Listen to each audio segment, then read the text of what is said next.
ನಮಸ್ಕಾರ ಗೆಳೆಯರಿ, stock market Kannada ಚಾನಲ್ಗೆ ಸ್ವಾಗತ ಸುಸ್ವಾಗತ.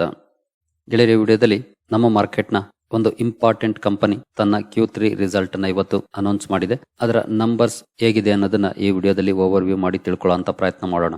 ಹಾಗೆ ಈ ಕಂಪನಿಯ ಪರ್ಫಾರ್ಮೆನ್ಸ್ ಓವರ್ ಆಲ್ ಮಾರ್ಕೆಟ್ ನ ಮೇಲೆ ಇಂಪ್ಯಾಕ್ಟ್ ಅನ್ನ ಮಾಡುವಂತಹ ಸಾಧ್ಯತೆಗಳಿರುತ್ತೆ. ಹಿಂದೆ ನಾನು IT ಸೆಕ್ಟರ್ ನ ಬಗ್ಗೆ TCS ಹಾಗೂ ಇನ್ಫೋಸಿಸ್ ರಿಸಲ್ಟ್ ಅನ್ನ ಕವರ್ ಮಾಡಿದಾಗ ಹೇಳಿದ್ದೆ, ಹೇಗೆ TCS ಹಾಗೂ Infosys over all IT sector ನ ಮೇಲೆ ಹಾಗೂ ನಮ್ಮ ಮಾರ್ಕೆಟ್ ನ ಮೇಲೆ ಇಂಪ್ಯಾಕ್ಟ್ ಅನ್ನ ಮಾಡುವಂತ ತಾಕತ್ತಿದೆಯೋ ಅದೇ ರೀತಿಯ ತಾಕತ್ತು ಇವತ್ತು ರಿಸಲ್ಟ್ ಅನ್ನ ಅನೌನ್ಸ್ ಮಾಡಿರುವಂತಹ ಕಂಪನಿಗೂ ಕೂಡ ಇದೆ. ಅದ್ಯಾವುದು ಕಂಪನಿಯ ರಿಸಲ್ಟ್ ಹೇಗಿದೆ, ಯಾಕೆ ಇದು ಓವರ್ ಆಲ್ ಮಾರ್ಕೆಟ್ ಮೇಲೆ ಇಂಪ್ಯಾಕ್ಟ್ ಅನ್ನ ಮಾಡುತ್ತೆ ಅನ್ನೋ ಎಲ್ಲ ಮಾಹಿತಿಯನ್ನ ನಾವು ಈ ವಿಡಿಯೋದಲ್ಲಿ ತಿಳ್ಕೊಳ್ಳೋಣ. ಮೊದಲಿಗೆ ಡಿಸ್ಕ್ಲೈಮರ್ ಕೊಡ್ಲಿಕ್ಕೆ ಇಷ್ಟಪಡ್ತೀನಿ. ಈ ಸ್ಟಾಕ್ ಅನ್ನ ನಾನು ರೆಕಮೆಂಡ್ ಮಾಡ್ತಿಲ್ಲ, ನೀವು ಫರ್ದರ್ ಸ್ಟಡಿ ಮಾಡಿ ಡಿಸಿಷನ್ ತಗೊಳ್ಬಹುದು. ಆಸ್ ಎ ಎಜುಕೇಶನಲ್ ಪರ್ಪಸ್ ನಾನು ಈ ವಿಡಿಯೋನ ನಿಮ್ಮ ಮುಂದೆ ತರ್ತಾ ಇದ್ದೀನಿ. ಗೆಳೆಯರೆ, ಆ ಕಂಪನಿ ಯಾವುದು ಅಂತ ನಾವು ನೋಡೋದಾದ್ರೆ HDFC bank limited. Private banking sector ಅಲ್ಲಿ ನಂಬರ್ 1 ಸ್ಟಾಕ್. ಮಾರ್ಕೆಟ್ ಕ್ಯಾಪ್ ಅನ್ನ ನೋಡಬಹುದು, 12.76 ಲಕ್ಷ ಕೋಟಿ ಮಾರ್ಕೆಟ್ ಕ್ಯಾಪ್ ಇರುವಂತಹ ಸ್ಟಾಕ್ ಇವತ್ತು Q3 ರಿಸಲ್ಟ್ ಅನ್ನ ಅನೌನ್ಸ್ ಮಾಡಿದೆ. ರಿಸಲ್ಟ್ ಅನ್ನ ನೋಡಿ ಉಳಿದ ವಿಚಾರಗಳ ಬಗ್ಗೆ ತಿಳ್ಕೊಳ್ಳೋಣ. ಗೆಳೆಯರೆ, ಕಂಪನಿಯ ರಿಸಲ್ಟ್ ಪೇಜ್ ಅನ್ನ ನಾನೀಗ ಓಪನ್ ಮಾಡಿದ್ದೀನಿ. ಕನ್ಸಾಲಿಡೇಟೆಡ್ ನಂಬರ್ಸ್ ಅನ್ನ ಓಪನ್ ಮಾಡಿದ್ದೀನಿ. ಇಲ್ಲಿ ನೋಡಬಹುದು ರುಪೀಸ್ ಇನ್ ಕ್ರೋರ್. ಈ ನಂಬರ್ಸ್ ಎಲ್ಲಾನು ಕೂಡ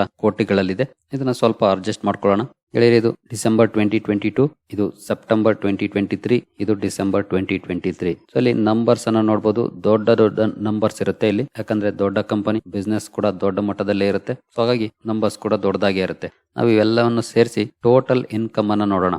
ಇಲ್ಲಿ ನಾವು ಇಯರ್ ಆನ್ ಇಯರ್ ಕಂಪೇರ್ ಮಾಡಿದ್ರೆ ಬಿಗ್ ನಂಬರ್ಸ್ ಕಂಡು ಬರುತ್ತೆ. ಆಕ್ಚುಲಿ ಕಂಪನಿ ಮರ್ಜ್ ಆಗಿದೆ, ನಿಮ್ಗೆ ಗೊತ್ತಿದೆ.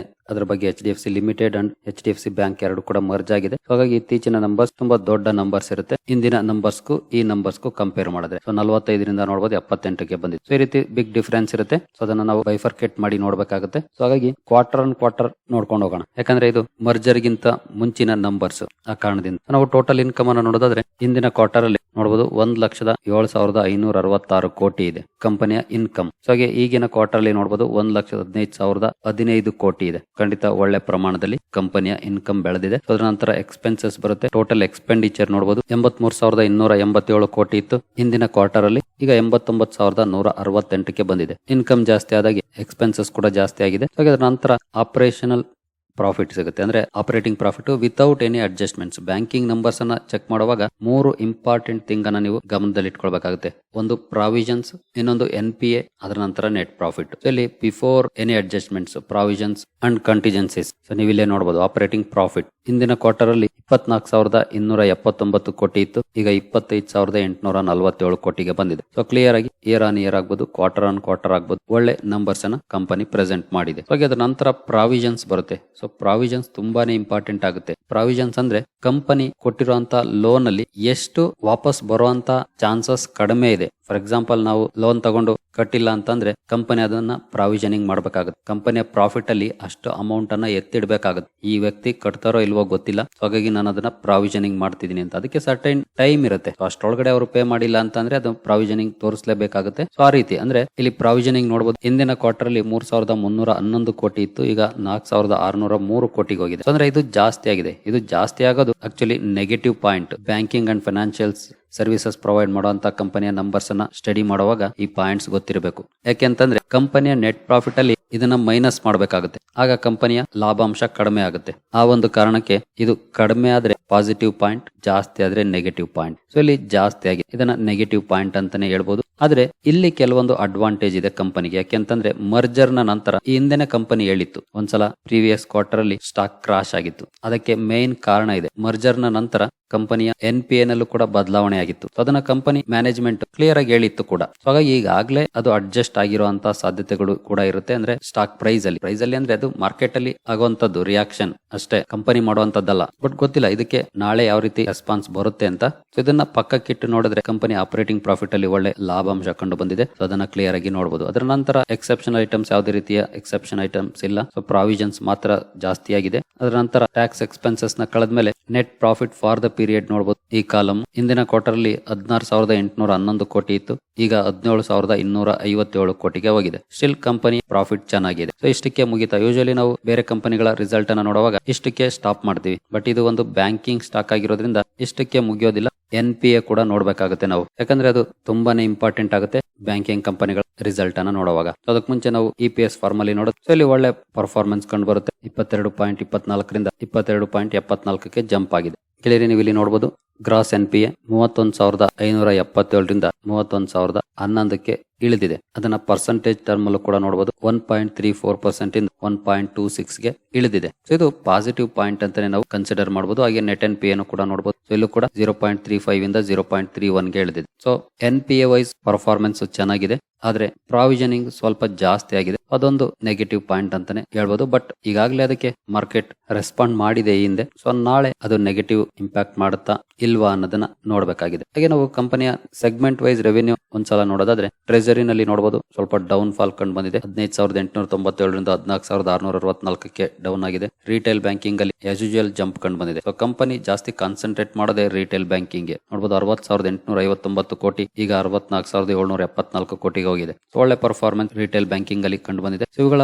ಸಕ್ಸಸ್ ಗೆ ಇದೇ ಮೇನ್ ಕಾರಣ ಅಂತ ಹೇಳ್ಬೋದು. ಯಾಕಂದ್ರೆ ಇವರ ಫೋಕಸ್ ಜಾಸ್ತಿ ರಿಟೇಲ್ ಕಡೆನೆ ಇರುತ್ತೆ. ಸೊ ನೋಡಬಹುದು more than 50% business retail banking ಅಂತಾನೆ ಬಂದಿದೆ. ಹಾಗೆ ಹೋಲ್ಸೇಲ್ ಬ್ಯಾಂಕಿಂಗ್ ಅಲ್ಲೂ ಕೂಡ ನೋಡಬಹುದು 49,743 ಇದೆ. ಹಿಂದಿನ ಕ್ವಾರ್ಟರ್ ಅಲ್ಲಿ 47,298 ಕೋಟಿ ಇತ್ತು. ಸೊ ಹಾಗೆ ಅದರ್ ಬ್ಯಾಂಕಿಂಗ್ ಆಪರೇಷನ್ಸ್ ಅಲ್ಲೂ ಕೂಡ ಒಳ್ಳೆ ಪ್ರಮಾಣದಲ್ಲಿ ಬಿಸ್ನೆಸ್ ಅನ್ನ ಬೆಳೆಸಿದೆ ಬ್ಯಾಂಕ್. ಹಾಗೆ ಇನ್ಶೂರೆನ್ಸ್ ಬಿಸ್ನೆಸ್ ಅಲ್ಲಿ ಒಳ್ಳೆ ಜಂಪ್ ಕಂಡು ಬಂದಿದೆ. ಸೊ ಅದರ್ ಸೆಗ್ಮೆಂಟ್ ಕೂಡ ನೋಡಬಹುದು. ಇಲ್ಲೂ ಕೂಡ ಒಳ್ಳೆ ಪರ್ಫಾರ್ಮೆನ್ಸ್ ಅನ್ನ ಕೊಟ್ಟಿದೆ. ಸೊ ಓವರ್ ಆಲ್ ಹೇಳ್ಬೇಕು ಅಂದ್ರೆ ಕಂಪನಿಯ ನಂಬರ್ಸ್ ಚೆನ್ನಾಗಿದೆ. ಇನ್ ಕೇಸ್ ನೀವು ಇಯರ್ ಆನ್ ಇಯರ್ ಚೆಕ್ ಮಾಡಿದ್ರೆ ಇಲ್ಲಿ ಇನ್ಶೂರೆನ್ಸ್ ಬಿಸ್ನೆಸ್ ಇಲ್ಲ ನೋಡಬಹುದು. ಕಾರಣ ಆಗ HDFC ಲಿಮಿಟೆಡ್ ಅಲ್ಲಿ ಇನ್ಶೂರೆನ್ಸ್ ಬಿಸ್ನೆಸ್ ಇತ್ತು. ಈಗ ಮರ್ಜ್ ಆದ್ಮೇಲೆ ಇಲ್ಲೇ ಅದನ್ನು ಕೂಡ ಮೆನ್ಷನ್ ಮಾಡಿದ್ದಾರೆ. ಸೊ ಓವರ್ ಆಲ್ ಇಲ್ಲಿ ನೋಡಿದಂತ ಪರ್ಫಾರ್ಮೆನ್ಸ್ ಚೆನ್ನಾಗಿತ್ತು.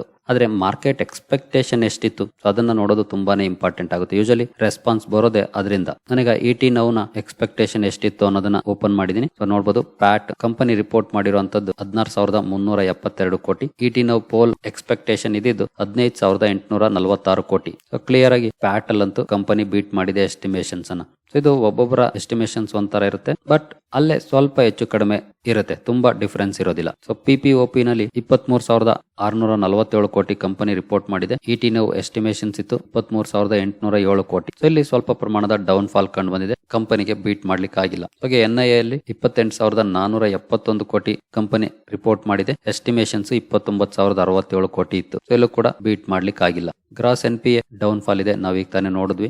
1.34 ಇಂದ 1.26 ಗೆ ಬಂದಿದೆ. ನೆಟ್ NPA ನಲ್ಲೂ ಕೂಡ ಡೌನ್ ಫಾಲ್ ಇದೆ. ಇದು ಕೂಡ ಒಳ್ಳೆ ಪಾಯಿಂಟ್ ಅಂತಾನೆ ಹೇಳ್ಬೋದು. ಸೊ ನೋಡೋಣ ನಾಳೆ ಯಾವ ರೀತಿ ರಿಯಾಕ್ಷನ್ ಮಾಡುತ್ತೆ ಅಂತ. ಇದು IT ಸೆಕ್ಟರ್ ನಂಗೆ ಧಮಾಕ ಸೃಷ್ಟಿಸುತ್ತಾ ಅಥವಾ ನೆಗೆಟಿವ್ ಇಂಪ್ಯಾಕ್ಟ್ ಏನಾದ್ರೂ ಮಾಡುತ್ತಾ ಅನ್ನೋದನ್ನ ಕಾದ್ ನೋಡ್ಬೇಕಾಗಿದೆ. ಹಾಗೆ ನಾನು ಮೊದಲಿಗೆ ಹೇಳಿದೆ ಓವರ್ ಆಲ್ ಮಾರ್ಕೆಟ್ ಮೇಲೆ ಇಂಪ್ಯಾಕ್ಟ್ ಅನ್ನ ಮಾಡುತ್ತೆ ಅಂತ. ಈ ಕಂಪನಿಯ ರಿಸಲ್ಟ್ ಮೊದಲಿಗೆ ಇಂಪ್ಯಾಕ್ಟ್ ಮಾಡೋದು ಬ್ಯಾಂಕ್ ನಿಫ್ಟಿ ಮೇಲೆ. ಸೊ ಬ್ಯಾಂಕ್ ನಿಫ್ಟಿ ಎಲ್ಲಿರುವಂತ ಸ್ಟಾಕ್ ಗಳ ಮೇಲೆ ಇದರ ಇಂಪ್ಯಾಕ್ಟ್ ಇರುತ್ತೆ. ಯಾಕೆಂದ್ರೆ ಯೂಶಲಿ ಈ ಕಂಪನಿಯ ರಿಸಲ್ಟ್ ಅನ್ನ ನೋಡಿ ಬೇರೆ ಕಂಪನಿಗಳ ರಿಸಲ್ಟ್ ಹೇಗಿರ್ಬೋದು ಅನ್ನುವಂತ ಎಸ್ಟಿಮೇಷನ್ ಅನ್ನ ಮಾರ್ಕೆಟ್ ಮಾಡ್ಕೊಂಡ್ ಬಿಡುತ್ತೆ. ಅಂದ್ರೆ ಮಾರ್ಕೆಟ್ ಅಂದ್ರೆ ಇನ್ವೆಸ್ಟರ್ಸ್, ಹಾಗಾಗಿ ಇಮಿಡಿಯೇಟ್ಲಿ ರಿಯಾಕ್ಟ್ ಮಾಡೋ ಚಾನ್ಸಸ್ ಕೂಡ ಇರುತ್ತೆ. ಸೊ ಬ್ಯಾಂಕ್ ನಿಫ್ಟಿ ಮೇಲೆ ಅದರ ಇಂಪ್ಯಾಕ್ಟ್ ಬಿತ್ತು ಅಂದ್ರೆ ಅಬ್ವಿಯಸ್ಲಿ ನಿಫ್ಟಿ 50 ಮೇಲೂ ಕೂಡ ಇಂಪ್ಯಾಕ್ಟ್ ಬೀಳುತ್ತೆ.